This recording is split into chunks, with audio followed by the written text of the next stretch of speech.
bonjour à tous. Déjà, je rends grâce à Dieu, le créateur du ciel, de la terre, de toutes choses, de toute forme de vie, de tous les mondes spirituels qui existent, c'est-à-dire selon lui.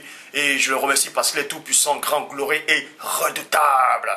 Donc aujourd'hui, on va parler avec le véritable Saint-Esprit que les apôtres authentiques ont reçu dans Jean 20, 22. C'est-à-dire Dieu a-t-il autorisé au prophète de verser le sang, quel que soit le sang. On va aussi parler premièrement le sang d'un animal.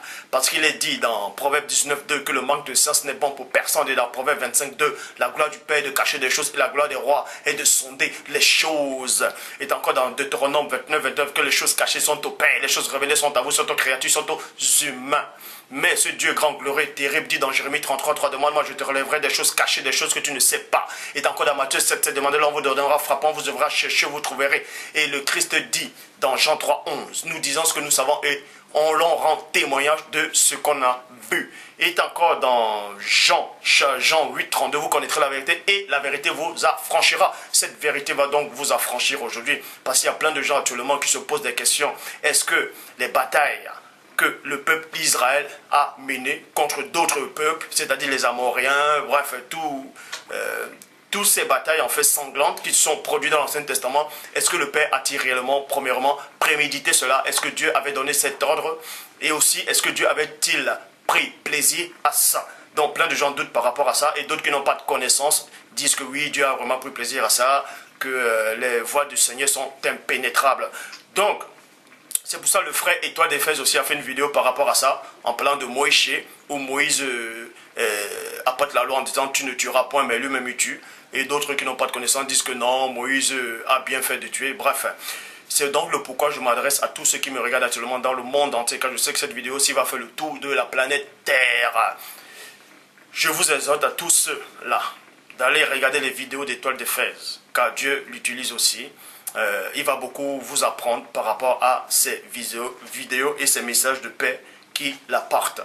Donc, nous allons donc voir aujourd'hui. Pour ça, on va commencer dans Genèse chapitre 3 au verset 21 qui dit, là je prends Bible second 21. L'Éternel Dieu fit les habits de peau pour Adam et pour sa femme et il est mis. Là, il est précisé que Dieu a fait des habits de peau. Et ces peaux-là, c'était les peaux de quoi? Donc, pour ça, on va repartir dans la traduction King James français qui dit, on parle de Dieu fit des manteaux de peau. Donc Dieu fit des manteaux. Maintenant, on quitte de Bible second 21 qui dit peau.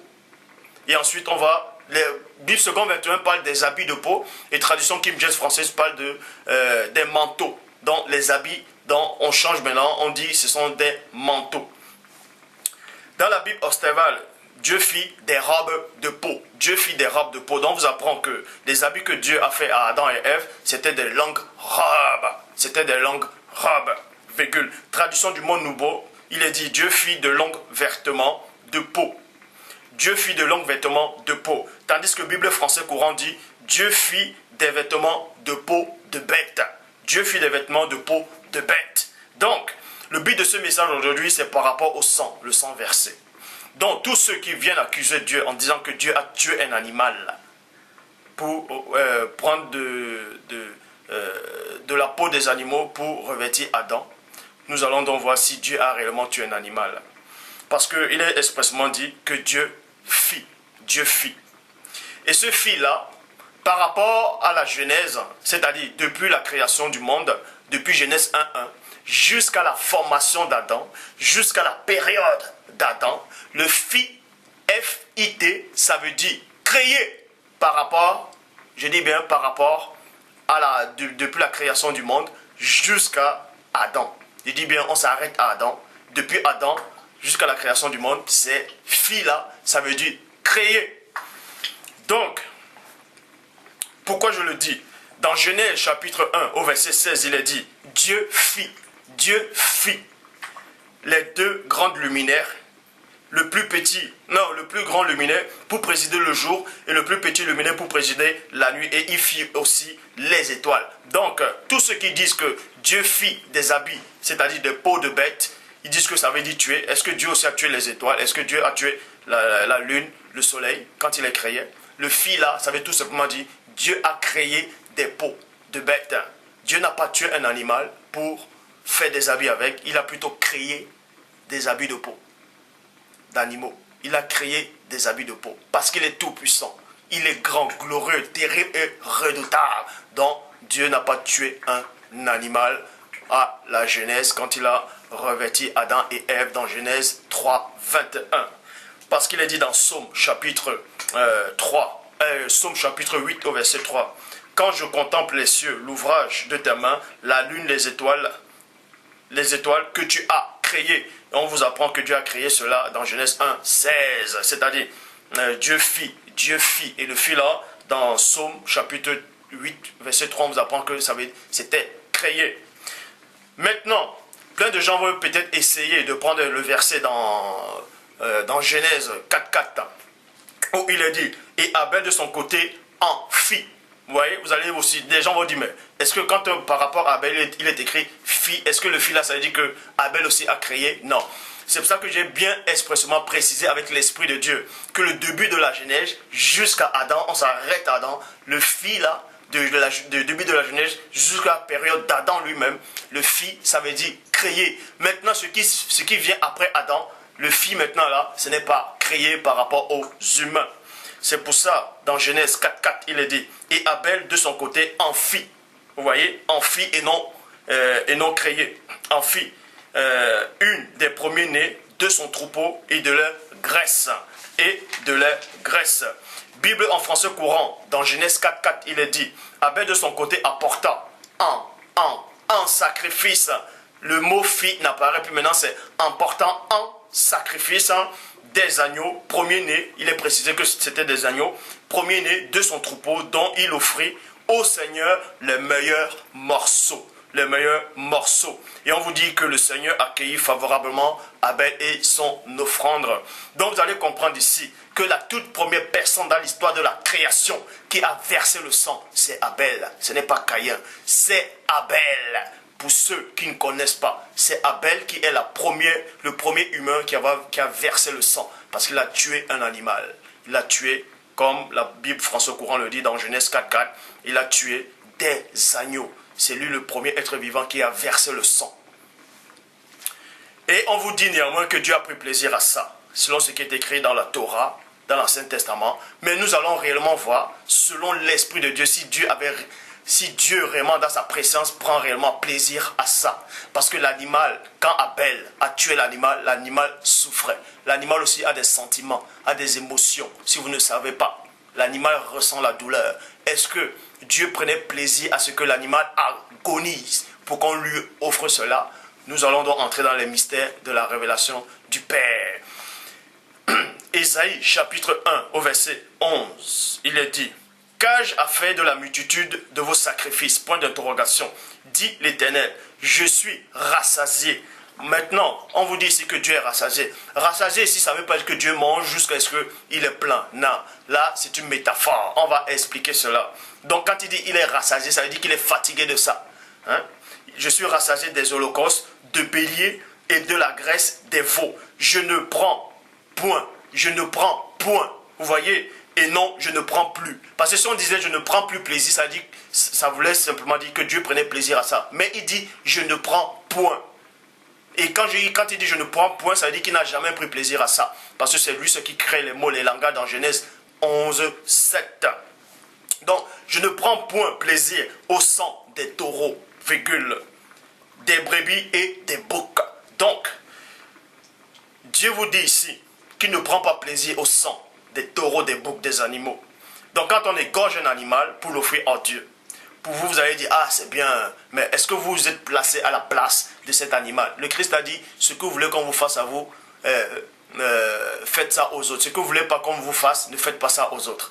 Est-ce que vous avez demandé la permission à l'animal qu'on voulait l'égorger? Est-ce que vous voulez qu'on vous égorge à la place de cet animal? Est-ce que vous vous êtes mis à la place de cet animal qui ressentait la douleur? Non. Bref, là, on va juste entrer dans un domaine que plein de gens ne touchent pas.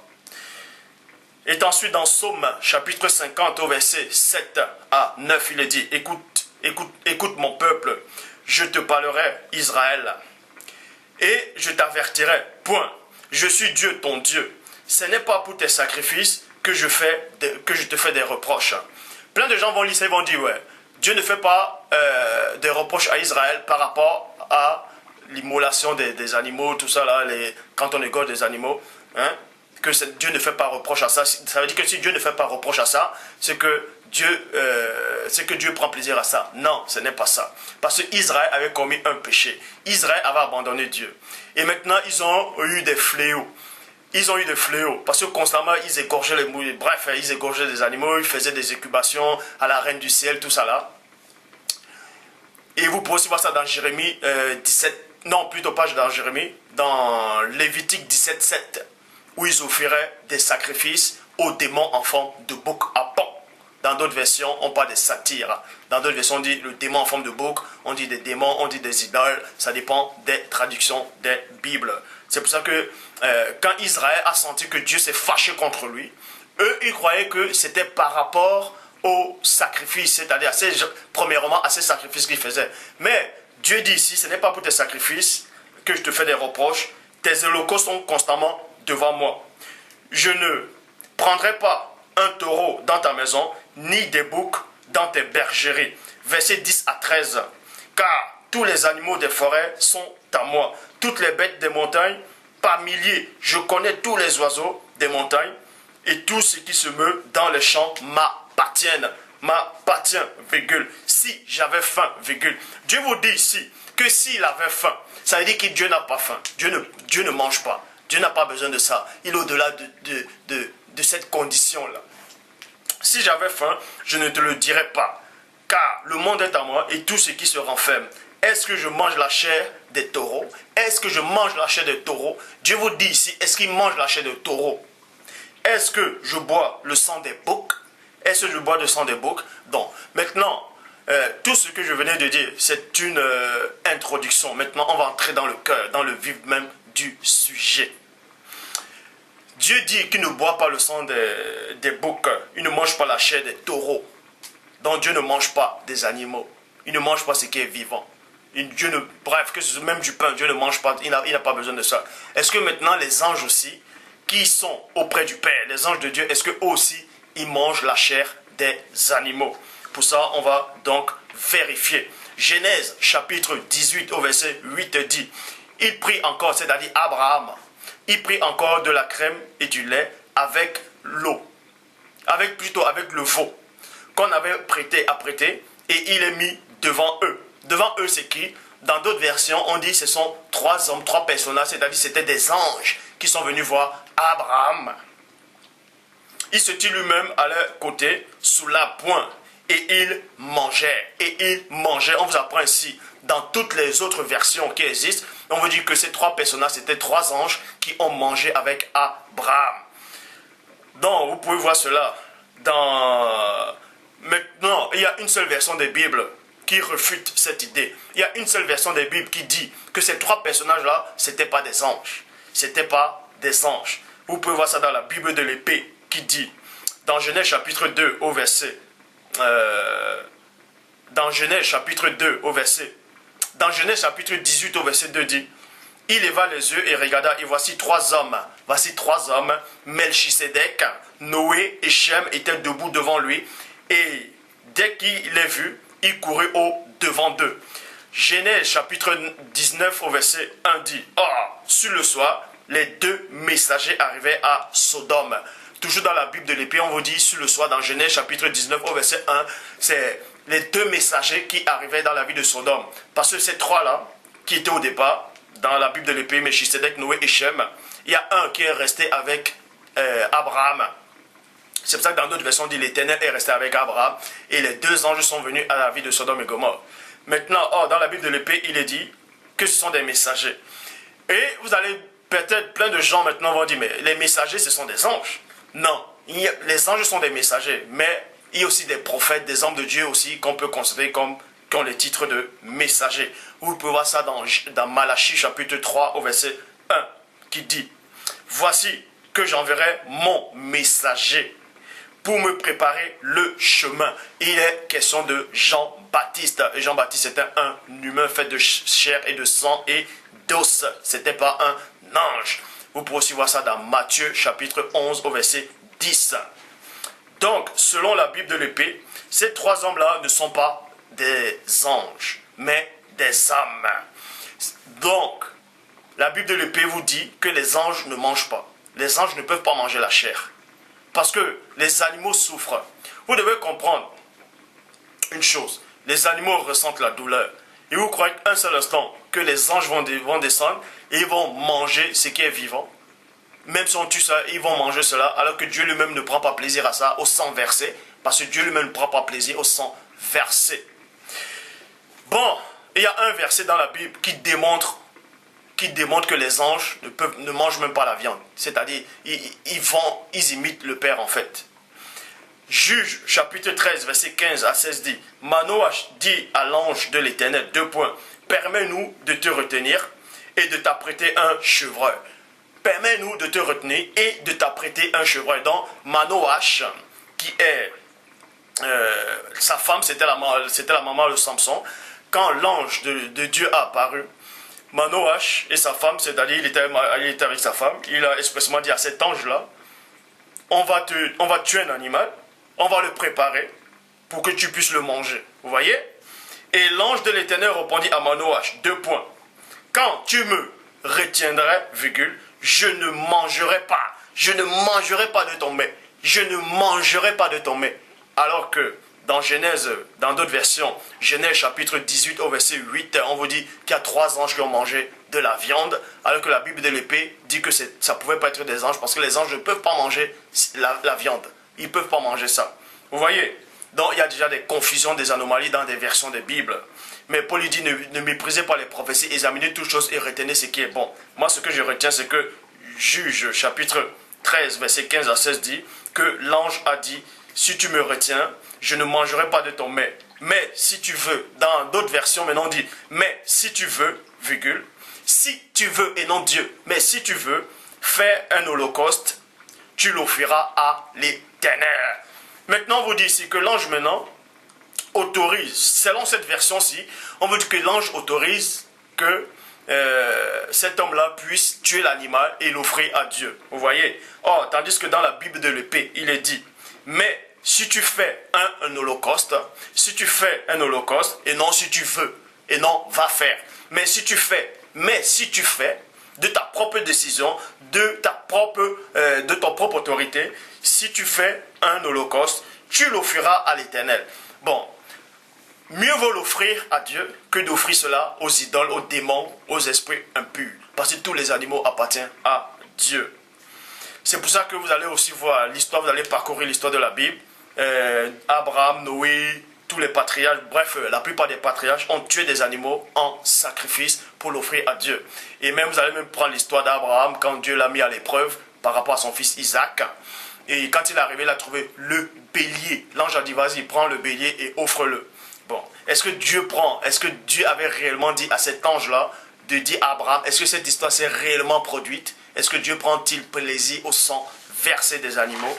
Donc, pour ça, on va aller dans Ésaïe, chapitre 66, au verset 3, qui dit, égorger un bœuf est comme tuer un homme. Égorger un bœuf est comme tuer un homme. Ça veut dire ici que celui qui égorge un bœuf, c'est comme si tuait un homme.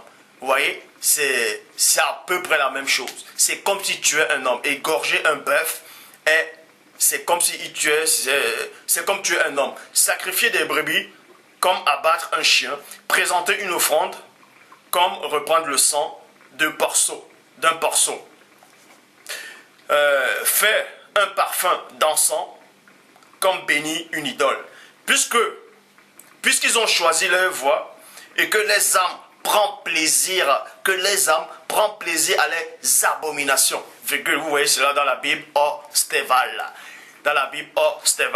Traduction Abbé Filion dit maintenant, toujours dans Ésaïe chapitre 63 au verset 3 dit, Ésaïe chapitre 66 verset 3 dit, celui qui immole un bœuf est comme celui qui tuait un homme.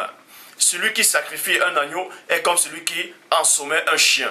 Celui qui présente une offrande est comme celui qui offrirait le sang d'un porceau.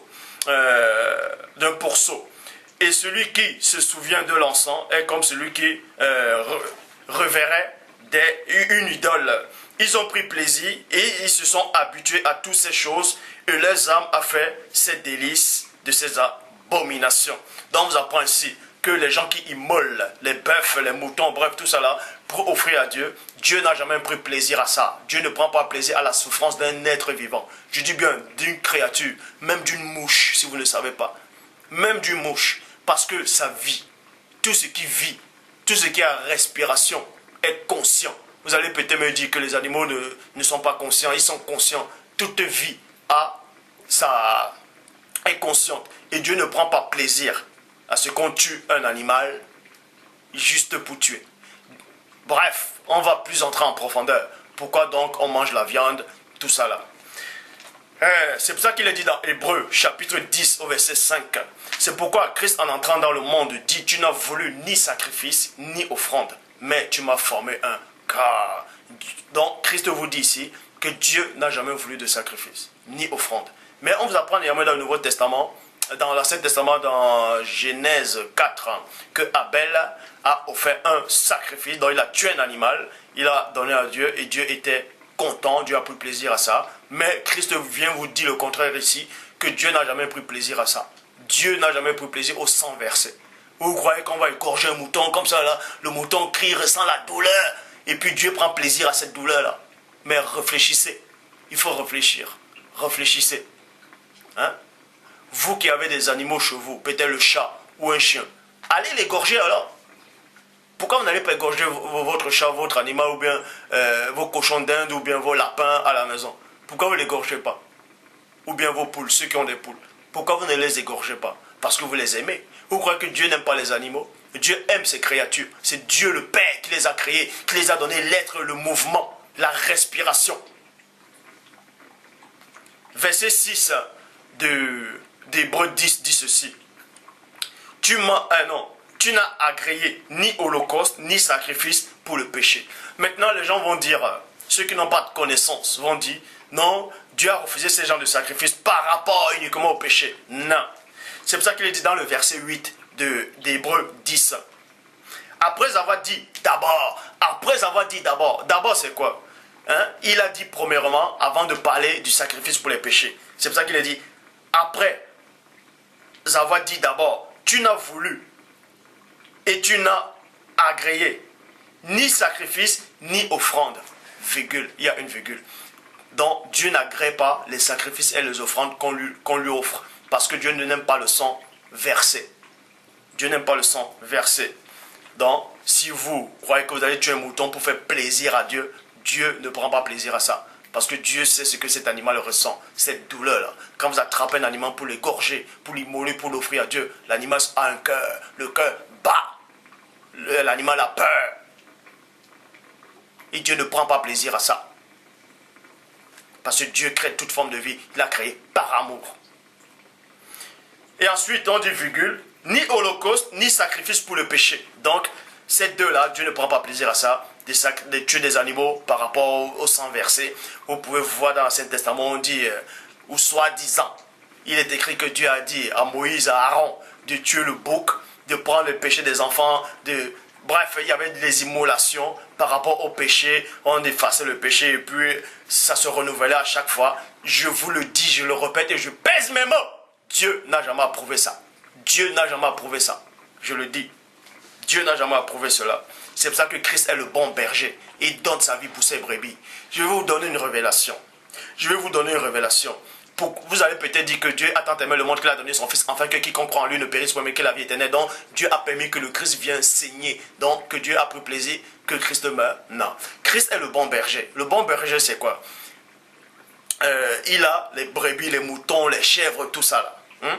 Et c'est lui qui donne la vie pour ses brebis. Alors qu'on vous apprend que Abel lui l'a tué, on vous dit Abel lui l'a tué les agneaux. Abel a tué des animaux pour l'offrir à Dieu. Mais Christ lui meurt pour ses animaux. Il meurt pour ses brebis. Donc à chaque sang versé que ces animaux ont reçu l'agonie, tous ces animaux-là, Christ maintenant, que ce soit les animaux, ça c'est les mystères cachés de Dieu. Que ce soit les animaux qu'on a égorgés dans l'Ancien Testament, les hommes qu'on a tués, tout ça là, tout ce mal-là, maintenant là, Christ a repris cela. Vous voyez, toute la douleur que ces gens-là ont souffert, Christ a repris cela. C'est pour ça que lui aussi, il est passé sur le poteau. Il est passé sur le bois. C'est pour ça que son sang aussi a été versé. Est-ce que vous comprenez les mystères? Donc, dans la facette que vous voyez là, on dit que Christ est mort pour l'humanité, pour les humains. Mais il est le berger. Il donne sa vie pour ses brebis. Il donne sa vie pour ses brebis. Et dans les brebis, c'est quoi? Il y a, premièrement, il y a des animaux et aussi des humains. Mais ça ne veut pas dire que les animaux doivent croire en Christ pour être sauvés. Là, on entre dans un autre domaine qui est réservé aux hommes spirituels. C'est pour ça que Christ, pendant le sabbat, quand il guérissait tout ça, il prenait toujours la compassion, il dit, mais si non a un animal, son animal tombe peut-être dans le trou, il ne va pas le secourir. Hein? Il ne va pas le secourir. Alors, il va secourir parce qu'il aime l'animal, alors pourquoi égorger les animaux? Bref, Genèse 8, non, Hébreux chapitre 10 au verset 5, dit, tu n'as agréé, tu n'as voulu ni sacrifice ni offrande, mais tu m'as formé un corps. Verset 6, tu n'as agréé ni holocauste ni sacrifice pour le péché. Verset 8, après avoir dit d'abord, tu n'as voulu et tu n'as agréé ni sacrifice ni offrande, virgule, ni holocauste ni sacrifice pour le péché. Vous voyez, ni sacrifice pour le péché. Maintenant, Actes des Apôtres, chapitre 10 au verset 13, vous allez voir que Pierre, Képha, il était en train de méditer, parce qu'il avait faim en fait. Il a eu un songe. Il avait dans d'autres versions on dit une corbeille, dans d'autres on dit un panier, dans d'autres on dit une soucoupe volante. Oui, je vous le dis. Dans d'autres versions on dit il y a une soucoupe qui est descendue. Et une nappe est descendue, dans d'autres versions. Il y a des animaux de toutes sortes qui ont apparu là. Et dans Actes 10, 13 qui dit, une voix lui dit, lève-toi, virgule, Pierre, tue et mange. Tue et mange. Vous voyez? Des gens vont dire, oui, mais Dieu a autorisé ça, de tuer ces animaux-là. Dieu a dit, il faut tuer ces animaux-là, parce qu'il a dit ça à Pierre.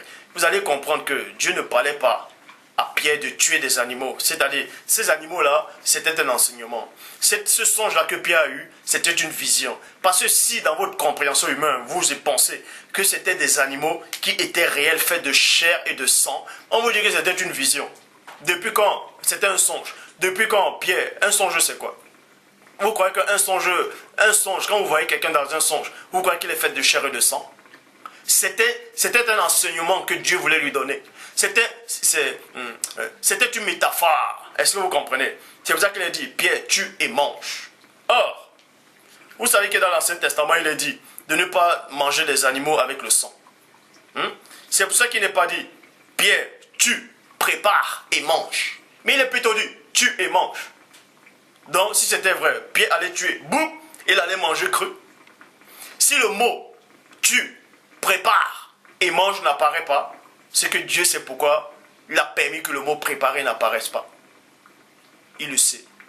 Parce qu'il est au-delà du temps et de l'espace, au-delà des circonstances, au-delà de vos connaissances, au-delà de toute somme de connaissances. Bible du semeur, il a entendu une voix qui lui disait, lève-toi, Pierre, tue ces bêtes et mange-les. Tue ces bêtes et mange-les. Mais nulle part le mot apparaît, tue-les, prépare et mange-les. Vous allez me dire, oui, mais ça veut dire ça. Non, le mot préparer n'apparaît pas. Point barre. On parlait ici par rapport à Corneille. C'était par rapport à Corneille. Vous voyez? C'était un enseignement. Parce que Dieu dit dans Job 33, 14 qu'il parle cependant tantôt d'une manière, tantôt d'une autre, et l'on y prend point garde. Job 33, 14. Donc, c'était par rapport à Corneille. Et maintenant, quand on dit tu, on peut vous tuer par la parole. C'est-à-dire, quand la parole vous a franchi votre vie d'avant. Parce que ces animaux-là, que Pierre avait vus dans un songe, étaient considérés comme des animaux impurs. Et maintenant, on devait les tuer par la parole. Vous voyez? La parole vous tue, donc on vous cloue avec le Christ. Et là, maintenant, cette parole-là vous nettoie. Maintenant, manger, là, c'est quoi? Ça vous nettoie. Parce qu'il est dit dans Hébreux 4.12 que la parole de Dieu est vivante, efficace et plus tranchante qu'une épée quelconque à deux tranchants, pénétrant jusqu'à partager âme, esprit, jonctueux et moelle. Vous voyez? Et plus tard, on vous apprend que Pierre est allé, il a bel et bien parlé de Dieu, il a parlé du royaume à Corneille et il a reçu l'esprit. Donc, c'est donc ça. Maintenant, on va aller dans Genèse chapitre 9 au verset 3 qui dit, Genèse chapitre 9 au verset 3 qui dit, toute chose qui se meut ayant vie, vous sera, vous voyez, vous sera pour viande. Je vous ai donné toutes choses de même que l'herbe verte. Je vous ai donné toutes ces choses de même que l'herbe verte.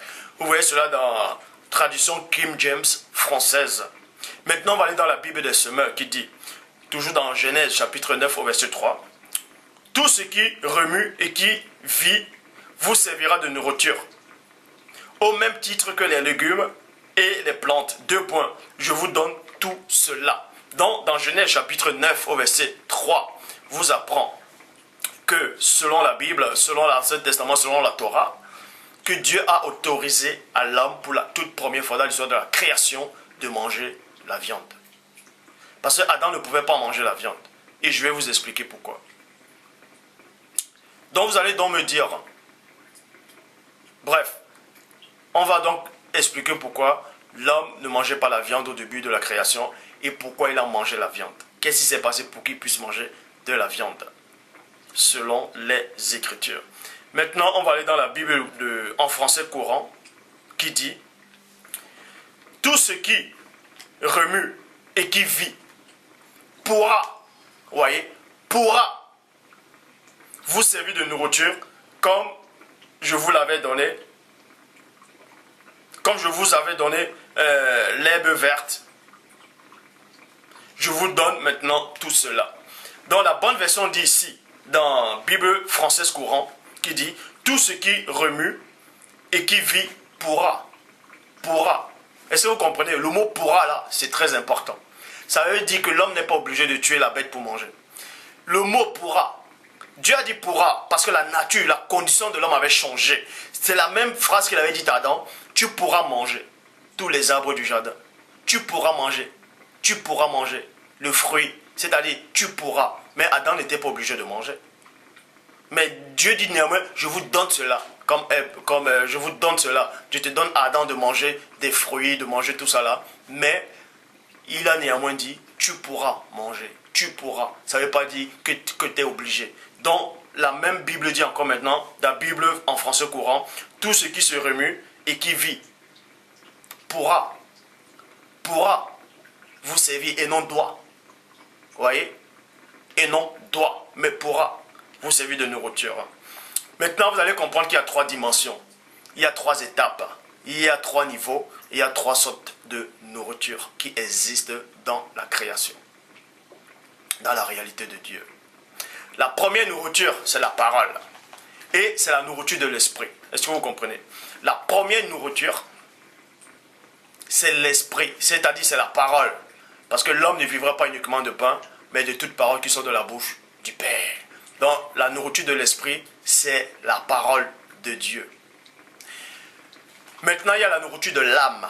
Parce que Adam, dans Genèse, chapitre 2, au verset 7, le Seigneur Dieu forma l'homme du limon de la terre. Il souffla dans ses narines un esprit de vie.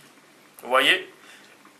Et l'homme devint une âme vivante. Adam était une âme vivante, donc il était dans la condition astrale. C'est pour ça qu'il ne pouvait pas manger de la viande. Il ne pouvait pas manger de la viande.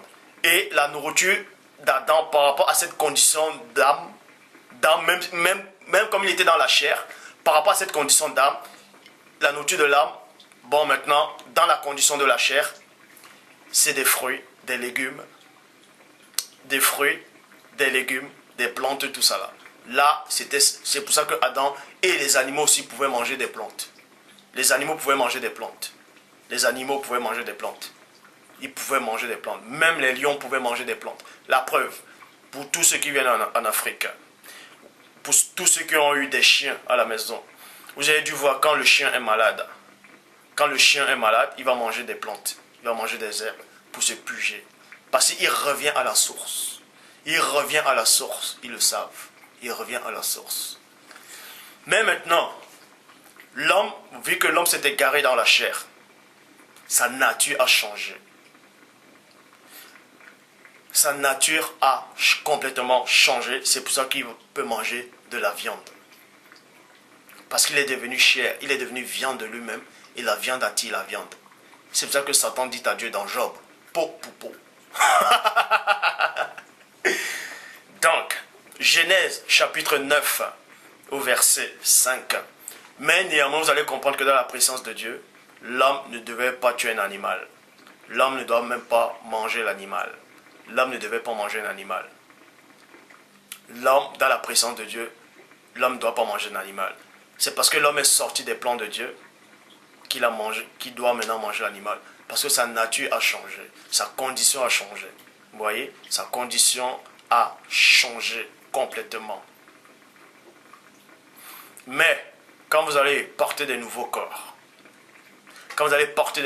vous n'aurez même plus besoin de manger la viande ou des plantes, tout ça là. La nourriture sera spirituelle. Les aliments spirituels. Ça va être un autre plan.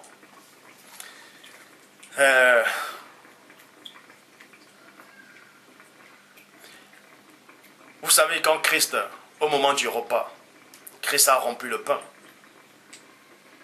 Donnez-moi un verset où il est dit que Christ a mangé la viande. Toutefois, je ne dis pas que le verset n'existe pas, ou bien que ça existe. Je veux juste que vous me donnez un verset où il est dit que Christ a mangé de la viande.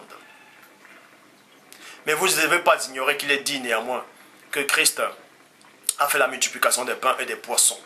Donc, il a néanmoins donné des poissons, c'est-à-dire des formes de vie, en forme de poissons, aux gens de manger.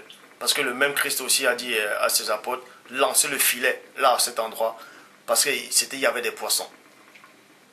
Bref. Mais vous allez comprendre que dans la présence de Dieu, tout ça ne doit pas être. Parce que la condition de l'homme a changé. C'est pour ça que Christ dit aussi, rendez à César ce qui est à César, et à Dieu ce qui est à Dieu. Il faut rendre au corps ce qui est au corps. Que celui qui a des oreilles pour comprendre, que Dieu puisse l'ouvrir, l'esprit pour comprendre.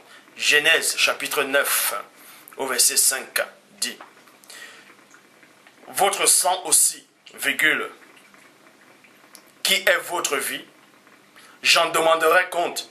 J'en demanderai compte à tout animal qui aura tué un être humain. Donc Dieu vous dit ici, virgule, Dieu vous dit ici, qui va redemander compte à tout homme qui aura versé le sang de son semblable. Il va aussi demander compte aux animaux qui auront tué des humains. Les animaux aussi, Dieu, ils vont rendre compte à Dieu. À tout le sang versé qu'ils ont fait aux humains. Est-ce que ça veut aussi dire que Dieu va juger les animaux? Peut-être Dieu va juger un lion qui a tué des zèbres pour manger. Mais la parole dit uniquement ici que Dieu va demander le sang de tout homme que l'animal aura versé. Il n'est pas dit ici que Dieu va demander le sang à tout animal, le sang de l'animal que l'animal a versé. Mais toutefois, je ne dis pas que Dieu ne le demanderait pas aussi. Parce que la justice doit s'adresser à toute forme de vie. Bon, Genèse chapitre 9 au verset 5. Votre sang aussi, qui est votre vie, j'en demanderai compte et j'en demanderai compte à tout animal qui aura tué un être humain, comme à tout être humain qui aura tué son semblable, je demanderai compte de vos vies, de la vie de l'homme. Verset 6 de Genèse 9. Si quelqu'un repent le sang de l'homme, virgule, si quelqu'un repent le sang de l'homme, virgule, son sang aussi sera répandu par l'homme. Donc, on vous dit ici que si quelqu'un tue un humain aussi va tuer cet homme qui a tué. Bon, pourquoi? Parce qu'il est dit dans Matthieu chapitre 26 au verset 52. Alors le premier-né lui dit, il dit à qui? Il dit à Képha, à Pierre, remets ton épée à sa place, car tous ceux qui prendront l'épée périront par l'épée. Ça veut dire que si Pierre avait un seul instant tué ce soldat-là, on allait aussi le tuer avec l'épée. Donc, vous allez sûrement comprendre. Ce soldat-là, qui vous dit que ce soldat-là avait tué des gens avant? Ou bien ce soldat n'avait pas tué? Toujours est-il que Pierre a pris l'épée. Pierre voulait tuer cet homme-là en défendant le Christ. C'est pour ça que Christ dit, quiconque vous tuera rend un culte à Dieu. Dieu ne prend pas plaisir au sang. Dieu ne prend pas plaisir au sang. C'est pour ça, vous voyez même les Moïse, les David, tout ça là, ils ont soi-disant fait des batailles pour Dieu, pour l'honneur de Dieu, pour défendre Dieu. Mais celui qui est mieux placé que quiconque, qui est l'image du Père, Pierre voulait le défendre, comme les prophètes ont voulu défendre Dieu. Mais Christ a dit quoi? Ne le fais pas. Ne le fais pas. Ne le fais pas. parce que ce n'est pas dans la présence de Dieu. Exode chapitre 20 au verset 13 dit, tu ne tueras point. Là, c'est la loi morale. Et Christ n'a pas aboli la loi morale. Christ ne peut pas abolir la loi morale, puisque lui-même il est soumis à ça. Parce que dans la loi morale, il a dit, tu ne combattras point. Nombre chapitre 25 au verset 16 à 17. L'Éternel parla à Moïse, et dit, 2 points. Traite les Madianistes en ennemis et tue-les. Dieu dit à Moïse, tu ne tueras point. Et plus tard, dans Nombre 25, verset 16 à 17, il demande à Moïse de les traiter comme des ennemis et de les tuer. C'est donc quel Dieu ça? Est-ce que c'est réellement sorti de la bouche de Dieu? Pour ça, on va donc vérifier si ces propos-là viennent vraiment de Dieu. Parce qu'il est dit dans Jérémie 8.8, c'est bien en vain qu'ils sont mis à l'œuvre la plus mensongère du scribe. Nombre chapitre 31. Nombre chapitre 31, verset 16 à 17. Vous allez voir qu'il y a eu de peuples d'Israël qui sont égarés à cause de Balaam. Vous voyez? Et selon Nombre, Dieu a envoyé les peuples d'Israël d'aller faire la guerre aux Madianistes, de les tuer, de les traiter en ennemis, parce qu'à cause d'eux, ils ont abandonné Dieu. Vous voyez? À cause d'eux, ils ont abandonné Dieu. C'est pour ça qu'il est dit dans Nombre 31, verset 16 à 18. Voici, ce sont elles qui suent la parole de Balaam.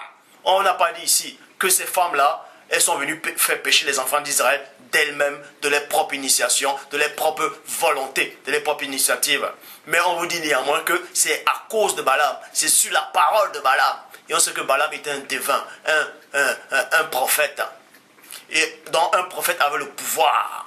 Un prophète, quand il dit une parole sur toi, c'est-à-dire, ça agit en toi. Donc la parole de Balaam a bel et bien agi sur les Madianistes, a bel et bien agi sur ces femmes-là.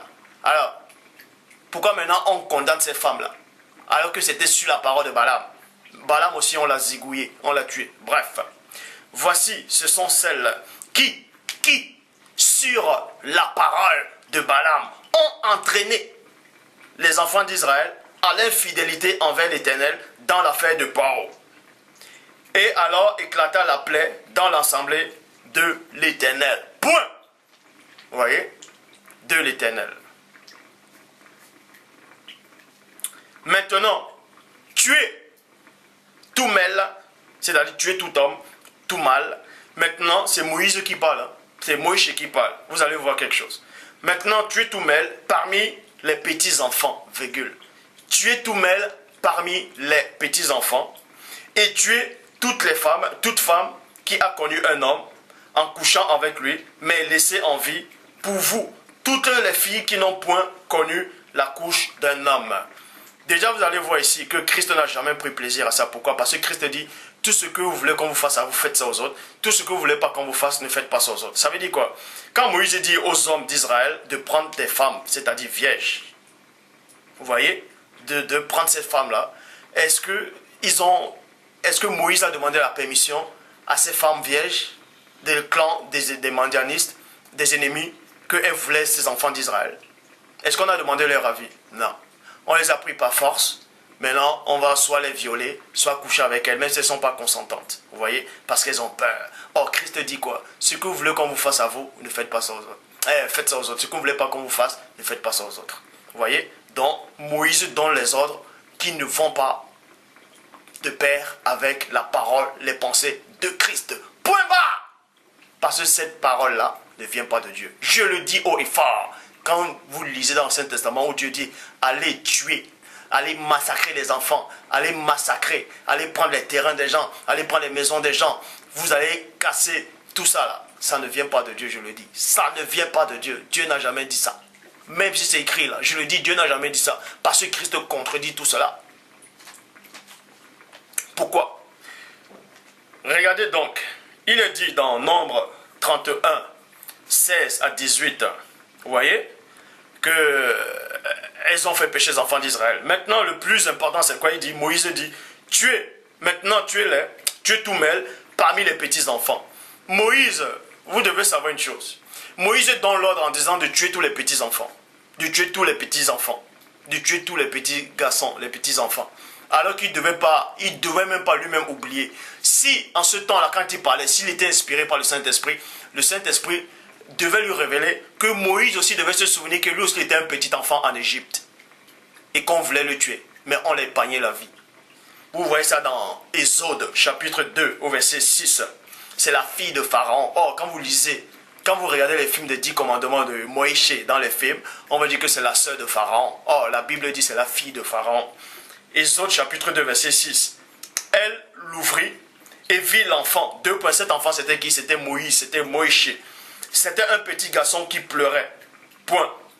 Et elle eut pitié. Et elle en eut pitié. Et elle dit, c'est un enfant des Hébreux. Et plus tard, on vous apprend quoi? Qu'elle a adopté Moïse comme son propre fils. Alors, pourquoi Moïse aussi ne pouvait pas laisser la vie à ces petits-enfants-là quand il a dû tuer ses petits-enfants? Ces petits-enfants aussi avaient peur. Ces petits-enfants pleuraient. Alors, il ne pouvait pas se souvenir que la fille de Pharaon, soi-disant, on dit que l'Égypte, ce n'est pas le peuple de Dieu. Alors, ses ennemis, alors, pourquoi ils ont laissé la vie sauve à Moïse? Pourquoi la fille de Pharaon a eu pitié de Moïse? Et pourquoi Moïse, lui, maintenant, là, quand il grandit plus tard, il voit les petits garçons, il n'a pas pitié d'eux? Pourquoi? Vous voyez? Vous voyez? Ça s'appelle manque de reconnaissance. Et Christ n'est pas ainsi. Christ n'est pas ainsi. Je vous le dis. Christ n'est pas ainsi.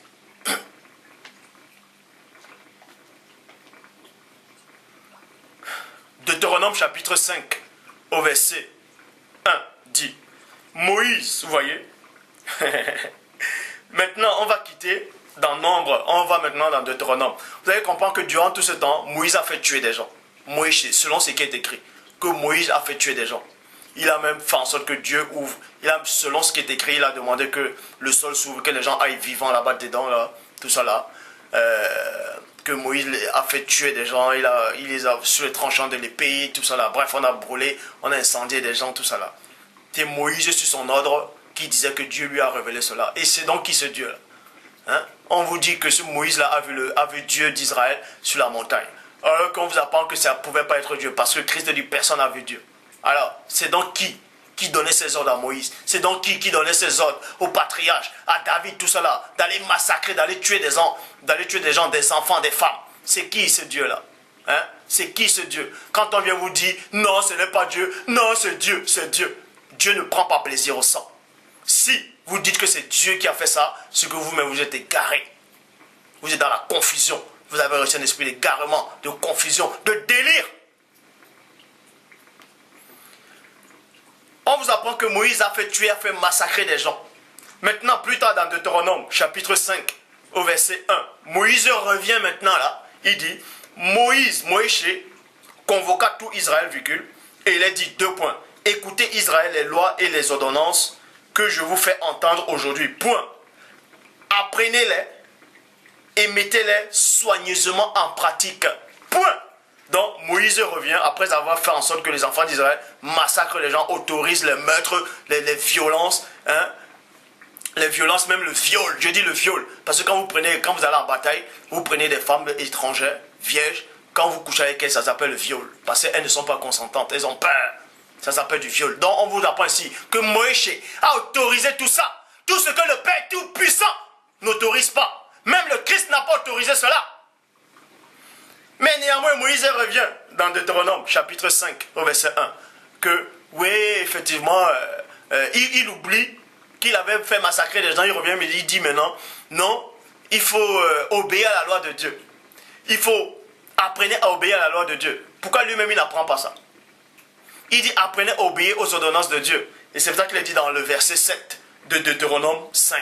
Cette loi qu'on doit obéir, c'est quoi? Deutéronome chapitre 5, au verset 17. Tu ne tueras point. Moïse revient encore, il dit, apprenez à obéir, apprenez à mettre ça en pratique, tu ne tueras point. Alors qu'il a fait tuer aux enfants d'Israël. Comment se fait-il? Ça c'est une contradiction. Comment se fait-il qu'il dit, allez massacrer tuer des enfants? Lui-même étant enfant, on ne l'a pas massacré, on l'a épargné. Pourquoi il n'épargne pas les enfants, hein? Violer les femmes, brûler les maisons. Après, plus tard, il oublie ça, il dit, apprenez à mettre soigneusement en pratique. Il ne faut pas tuer. Mais les enfants d'Israël, ils ont dit, mais vous croyez qu'ils ne vont pas se souvenir de ça? Que mais, qu'est-ce qu'ils racontent? Ils nous autorisent de tuer, de massacrer, et maintenant ils disent de ne pas tuer. Et il y a déjà un esprit de confusion qui règne. Et vous dites que ça vient de Dieu. Nombre 23, 19, Dieu n'est point un homme pour mentir, ni un fils d'homme pour se repentir. Donc, ça ne peut pas venir de Dieu, tout ça. Deutéronome chapitre 22, verset 22 à 23 qui dit, si une jeune fille vierge est fiancée et qu'un homme la rencontre dans la ville et couche avec elle, vous les amènerez tous deux à la porte de la ville, vous les lapiderez et y mourront. Vous les lapiderez et y mourront, virgule. La jeune fille pour n'avoir pas crié dans la ville, virgule. Donc, on vous dit ici que si un homme rencontre une jeune fille vierge et qui couche avec elle, c'est-à-dire viole la fille, on doit lapider ces deux personnes. On doit lapider aussi la fille parce qu'elle n'a pas crié. Et si cette fille-là, elle est muette, qu'elle n'arrive pas à parler, elle va crier comment? Donc on va aussi la tuer. Hein? On va aussi la tuer. Si cette jeune fille, elle a peur, tellement elle est tétanisée, elle n'arrive pas à crier, parce que la peur la tétanise, et que le mec viole, on doit aussi néanmoins tuer cette fille-là. C'est quel esprit qui a inspiré ce verset-là? Hein? Donc avant de lire, ne vous bornez pas à écouter les Écritures, à vous tromper ou même faire de faux raisonnements. La jeune fille pour n'avoir pas crié dans la ville, et l'homme pour avoir déshonoré la fille de son prochain. La femme de son prochain, point. Tu ôteras ainsi le mal du milieu de toi. Lévitique, chapitre 20, au verset 10. Si un homme commet un adultère avec une femme mariée, s'il commet un adultère avec la femme de son prochain, l'homme et la femme adultère seront punis de mort et les sangs retomberont sur eux. Point. Pourquoi David, lui, n'a pas été puni de mort? Pourquoi? Posez-vous la question. Alors, la loi s'adresse qu'à qui? Dieu n'a-t-il pas dit que dans un procès, on ne doit pas favoriser une personne et laisser l'autre? Hein? Pourquoi David commet l'adultère, il tue même encore le mari de la personne, lui on ne lui fait rien? On va dire on l'a châtié. La parole et la loi, ça doit être pour tout le monde. Point barre. Et Christ, dans Jean 8, il n'a pas permis qu'on lapide cette femme-là. Parce que Christ n'est pas pour le sang. Christ avait néanmoins savait que cette femme avait commis un adultère, que c'était contre la loi de Dieu. Mais Christ, qui est mieux placé, qui sonde le cœur, il sait pourquoi cette femme a commis cela. Ça ne veut pas dire que Christ approuvait cela. Hein? Mais néanmoins, Christ a dit, va et ne pêche plus. Moi non plus, je ne te condamne pas. Moi non plus, je ne te condamne pas. Parce que c'est la loi de Dieu, le pardon. Lévitique 21, verset 9. Si la fille d'un sacrificateur se déshonore et se prostitua, elle déshonore son père, elle sera brûlée au feu. Depuis quand Dieu va prendre quelqu'un fait de chair et de sang, il va dire va le brûler au feu. Hein? Alors qu'il y a l'esprit, alors que l'esprit vient de Dieu. Dieu permet que, c'est-à-dire, Dieu a permis que l'esprit qui vient, c'est-à-dire, il a donné l'être, le mouvement à cette personne. L'esprit est néanmoins dans l'homme. Ça veut dire l'esprit qui est dans l'homme, c'est une partie qui vient du Père. Parce que c'est l'esprit qui permet qu'on soit en communion avec le Père. On vous dit qu'il faut brûler une fille parce qu'elle s'est prostituée. On brûle une fille parce qu'elle s'est prostituée. Alors que quand vous lisez, il y avait un homme de Dieu, on lui disait, va prendre une femme prostituée et aie des enfants avec lui. Mais quand une femme vient faire ça, on doit la brûler au feu. Hein? Quand on brûle quelqu'un, il ressent la douleur, ça fait mal. Mais vous croyez quoi, vous? Que Dieu prend plaisir à ça? Ça, ce Dieu-là, je ne le connais pas. Je vous le dis. Si c'est votre Dieu, c'est que vous êtes dans la perdition totale. Psaume 55, verset 16. Que la mort les surprenne. C'est David qui prie. Tout le temps, il priait par rapport à ses ennemis. Non, Dieu, tue-les. Envoie-les un esprit d'égarement. Non, que la mort les surprenne. Vous voyez? Que la mort les surprenne. Ça veut dire que la mort doit te surprendre. Tu n'as même plus le temps de, t'as même pas eu le temps de te repentir. Hein? Dans la mort doit te surprendre, tu dois mourir dans ton péché. Ça, c'est David qui le dit. Ça, c'est David dont, soi-disant, il est écrit que Christ est son fils. Fils de David. Bref, que la mort les surprenne, qui descendent vivants dans le séjour des morts. Psaume 59, verset 14. Détruis-les dans ta fureur. Détruis-les et qu'ils ne soient plus. Qui sache que Dieu règne sur Jacob jusqu'aux extrémités de la terre. Ézéchiel, maintenant, on va vous donner la pensée de Dieu lui-même. Ça, c'est les pensées de David. Ça, c'est les pensées de Moïse, de Jacob, d'Abraham, tout ça, de tous ces hommes-là qui ont fait la guerre. Maintenant, ces pensées-là, ça ne m'intéresse pas. Ce qui m'intéresse, c'est ce que Dieu lui-même pense. Dieu dit dans Ézéchiel, chapitre 18, au verset 23. Ce que je désire, virgule. On vous dit le désir de Dieu. Le désir, c'est quoi? Il désire quelque chose. Ce que je désire, est-ce que le méchant meurt? Point d'interrogation. Dit le Seigneur, l'Éternel, n'est-ce pas qu'il change de conduite et qu'il vive? Alors, tous ces prophètes qui ont commis des atrocités, tous ces prophètes qui ont massacré, soi-disant les ennemis, pourquoi ils n'ont pas demandé à Dieu de les pardonner? Pourquoi ils n'ont pas laissé à ces ennemis-là l'occasion de se repentir? Puisque Dieu lui-même dit que ce n'est pas son souhait. Dieu ne souhaite pas que quelqu'un meure dans son péché. Il veut que la personne se repente.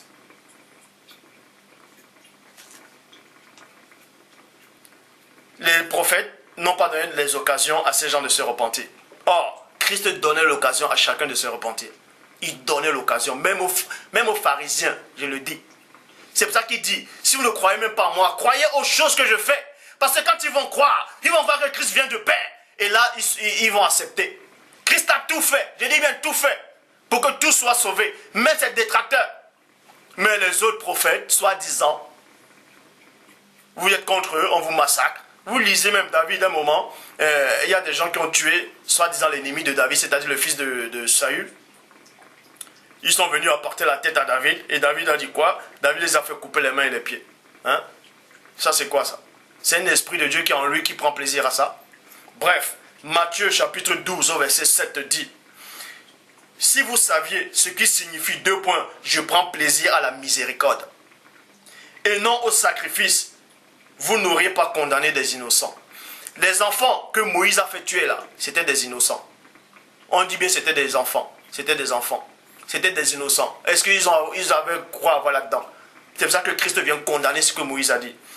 Matthieu chapitre 12 verset 7. Si vous saviez ce qui signifie deux points, je prends plaisir à la miséricorde. Dieu prend plaisir à la miséricorde et non au sacrifice. Vous n'aurez pas condamné des innocents. C'est-à-dire qu'en ce moment, quand Moïse donnait cet ordre, il n'était pas dans la pensée de Dieu. Ce n'était pas l'Esprit de Dieu qui l'inspirait. Je le dis haut et fort. Maintenant, on va dans Matthieu chapitre 9, verset 13. Apprenez ce qui signifie deux points. Je prends plaisir à la miséricorde et non au sacrifice, car je ne suis pas venu appeler les justes, mais les pécheurs. Matthieu chapitre 5, verset 43 à 45. Vous avez appris qu'il a été dit, deux points. Vous avez appris et non, vous avez appris que Dieu a dit. Mais vous avez appris qu'il était dit, deux points. Tu aimeras ton prochain et tu haïras ton ennemi, point. Mais moi, je vous dis deux points. Aimez vos ennemis, bénissez ceux qui vous maudissent, faites du bien à ceux qui vous haïssent et priez pour ceux qui vous maltraitent et qui vous persécutent, afin que vous soyez fils de votre Père qui est dans les cieux, car il fait pleuvoir, car il fait lever son soleil sur les méchants et sur les bons, et il fait pleuvoir sur les justes et les injustes. Donc on vous apprend ici que Christ n'a jamais pris plaisir au sang versé. Christ n'a jamais pris plaisir à tout ça, à toutes ces guerres-là, soi-disant que ça venait de Dieu. Christ a démontré que ça ne pouvait pas venir de Dieu. Christ a démontré cela. Donc, à chaque fois qu'il est dit que Dieu a dit allez tuer, allez massacrer là, ça ne peut pas venir de Dieu. Je ne sais pas quel est l'esprit là qui est venu inspirer ces gens-là, qui est venu inspirer là, soi-disant ces prophètes-là, mais ça ne pouvait pas venir de Dieu. Ça ne pouvait pas venir de Dieu. Ça ne pouvait pas venir de Dieu.